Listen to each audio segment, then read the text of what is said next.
panguva ine zvigananda zvazotukwa nevanhu after zvabroadcaster fake news pamusoro paBombshogeza anozikanwa kunzi Bombshogeza zvanoratidza kuti anodikanwa nevanhu. Akafesa nemaproblems angasangana nawo in his fight kuya achibvisa zvigananda and power and the likes, but panguva ino zvinyatskuratidza kuti vanhu vanoziva chokwadi. Pane nhau iri kufambiswa nezvigananda panguva inoi nenhau dzemanyepo vachigadzira mafake accounts chiri Bombshogeza asangana nezvakati nezvino. Panguva inoi vanyatskuudzwa chokwadi chemahara. Not about subscribe or like on the bell icon. Right. Tumita pa X pane this fake user account yamuri kuona yakanzi Comrade Blessed Arageza.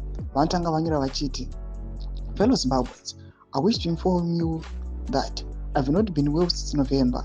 I've been reaching out to well wishers for assistance so that I can receive proper medical treatment, but so far no one has shown interest in assisting me. My recent silence is due to this situation. Ndo post yaitwa naBombshogeza hande kuma comments. Vanopinda vatanga kunyora vachi reply to this post vachiti, this right here is what the Donald says fake news and coming from a Murakashi ghost account impersonating Geza. Mwanopinda achiti, you think we don't know our leaders? Comrade Geza is fit and strong, and remember he's in after of his life.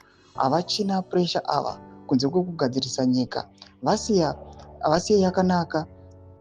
Long life Comrade Bombshell, long life.